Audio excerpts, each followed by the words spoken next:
अगर बेईमानी है तो बेईमान को बेईमान कहना चाहिए कि नहीं कहना चाहिए? चोर को चोर कहना चाहिए कि नहीं कहना चाहिए? ये चोर और बेईमान मिलकर के इस देश के साथ लुटखोरी कर रहे हैं।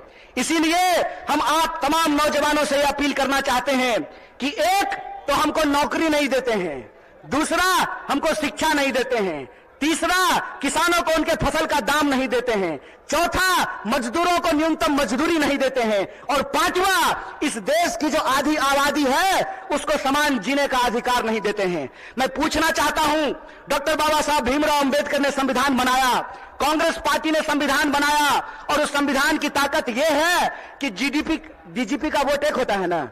क्या बोलिए सिपाही जी, घबराइए नहीं, डरिए नहीं।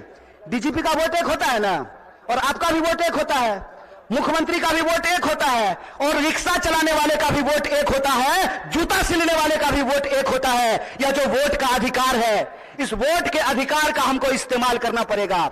अगर वो हमारे वोट का इस्तेमाल कर रहे हैं अपने बच्चों का भविष्य बनाने के लिए, तो आपको अपने वोट का अधिकार का इस्तेमाल करना पड़ेगा अपने बच्चों का भविष्य बनाने के लिए। और आपको इस सवाल का जवाब इस देश की हुक्मरान से पूछना पड़ेगा कि आप एमपी बनिएगा 5 साल के लिए, आप मिनिस्टर बनिएगा 5 साल के लिए, आप प्रधानमंत्री बनिएगा 5 साल के लिए, और हमको सेना में देखिएगा 4 साल का नौकरी। यह नौकरी हमको बर्दाश्त नहीं है। हमको आपको परमानेंट नौकरी देना पड़ेगा, ठेके की नौकरी बंद करनी पड़ेगी। और जिसको परमानेंट नौकरी मिला हुआ है, जिसको परमानेंट नौकरी मिला हुआ है, अगर नेताओं को पेंशन मिल सकता है तो आपको शिक्षकों को भी पेंशन देना पड़ेगा, आपको सरकारी नौकरियों में भी काम करने वाले लोगों को पेंशन देना पड़ेगा।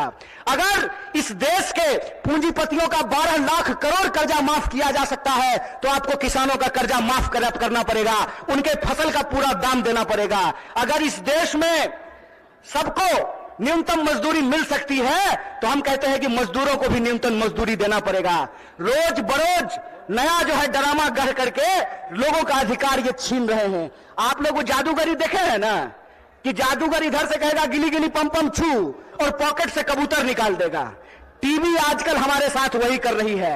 जब भी आप टीवी खोल करके देखिएगा, आपके मुद्दे गायब कर दिए गए हैं। सुबह से लेकर के शाम तक बहस चलेगी, कौन शपथ ले रहा है, कौन शपथ नहीं ले रहा है। सुबह से लेकर के शाम तक लोगों के मुद्दों को भटका करके, और आम लोगों का जो बुनियादी सवाल है, रोजी का सवाल, रोजगार का सवाल, रोटी का सवाल, कपड़ा का सवाल, मकान का सवाल, इन सवालों को गुमराह किया जाता है। इसीलिए हम पूर्णिया के आम लोगों को और बिहार के आम लोगों को एक अपील करना चाहते हैं। हम जानते हैं कि बिना लड़ाई के कुछ नहीं मिलता है, तो हमको अपने न्याय के लिए और अपने आने वाली पीढ़ी के न्याय के लिए संघर्ष करना पड़ेगा। बोलिए, आप इसके लिए तैयार हैं? न्याय करेंगे अपने साथ, अपने आने वाली पीढ़ी के साथ। तो आखिरी बात बोल करके अपनी बात को मैं खत्म करूंगा। मैं पहली बार रंगभूमि मैदान में नहीं आया हूं, यह तीसरी बार है जो मैं रंगभूमि मैदान में आप तमाम लोगों के बीच में आया हूं। मंच अलग है, लोग अलग हैं, लेकिन मुद्दा वही है। और तब भी हमने आपसे वादा किया था कि इस देश की आजादी पे जब जब आंच आएगी, आपका बच्चा जो आपका नमक खाया है, आपके हक और अधिकार के लिए सड़कों पर उतरेगा। इसीलिए आप तमाम बिहार वासियों को, पूर्णिया वासियों को, सीमांचल वासियों को अपील करना चाहता हूं कि आप तमाम लोगों को 5 न्याय के लिए इस देश की शक्ति देने के लिए आपको संघर्ष करना पड़ेगा।